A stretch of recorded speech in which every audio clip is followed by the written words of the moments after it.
So don't you have an idea what you are? I have a little, of course, and Ilmi Sahib, everybody else has. So what does God mean? These ulama of Islam should understand. They should read the Quran, not like you just recitation and shut the book again. They should read it by penetrating deeper into the words, because it's God's word. It's not a human writing. And here it clearly means that the way you will be reborn is something of which you cannot imagine. Your existence will be of other dimensions of which you have no knowledge whatsoever. That is why it is also said that as far as the Nomai Jannah are concerned, no eye has ever seen such a thing, no ears have ever heard of it. Well, when they recite the Quran, don't people hear about the Jannah and what they will find there? Everything of that world is completely different from what we know here, and these are only examples and parables to convey certain meanings, no, nothing else.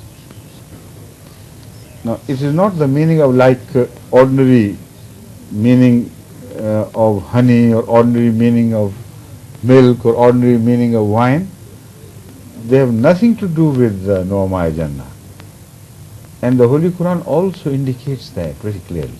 It doesn't hide anything, but the expression of the Quran is so subtle and intelligent and beautiful that you need to concentrate to find the message. The Holy Quran says there will be milk, of course, but lam yatasanna or la yatasanna, whatever the word is. Lam yatasanna, pura nikal dijiye. Milk which doesn't go bad, which doesn't go sour. What sort of milk that is, which doesn't go sour? And wine which doesn't intoxicate you. So what is the difference between fruit juice and wine if it doesn't intoxicate? The only thing the wine has of attraction for people is intoxication. And the wine, of course, but not intoxicating. So obviously, it means that they are terms only to indicate some pleasure attached to them or some benefit attached to them. But they will not be things like you have, and that is why when they will be fed with certain things in the hereafter, they will be offered fruits and things, and people will say, we at something like it. They say, no. They may be similar, but not, of course, not the same. They're different things.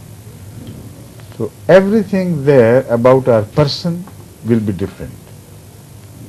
If we are differently built, how can we enjoy the food which we can only enjoy with this such mouth like this, tongues like these, eyes like this, and ears like this, and noses like these? They are the instruments of five senses. And we only enjoy through these instruments.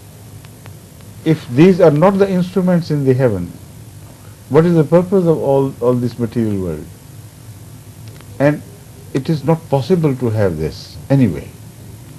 Because if we eat like we eat here, then we'll have to pass it out again. And there has to be a system of garbage removal and all this and nonsense. Not at all. Jannat is not something like this.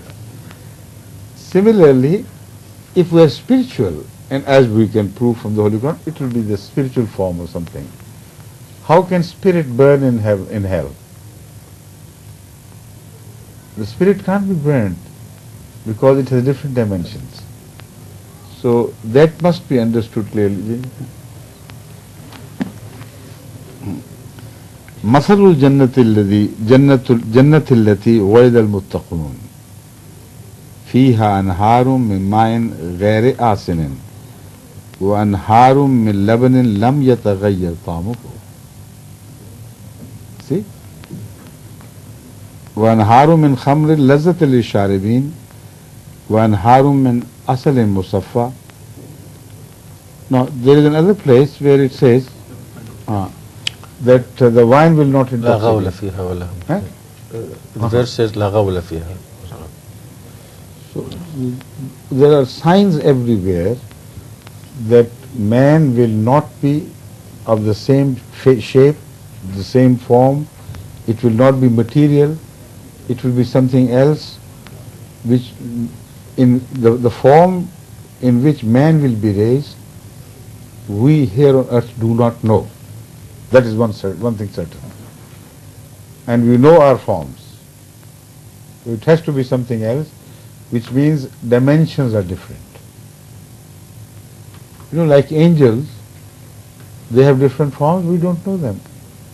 And their food is different too. So, in the light of all this, Hadhrat Masih Maud has done a wonderful service to Islam by enlightening us about the meaning of both these things. Hadhrat Masih Maud told us that Jahannam is also prepared by man for himself, and Jannah is also prepared by man himself, and they can coexist and yet be separate.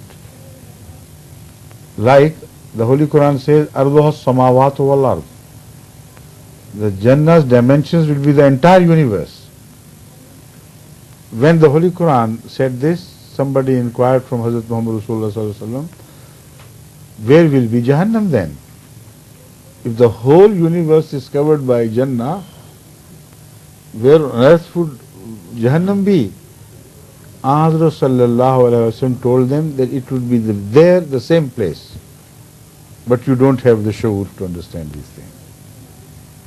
So obviously, fire and cool shades can't go together.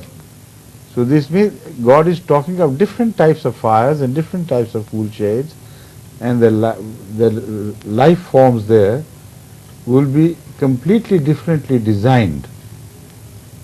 And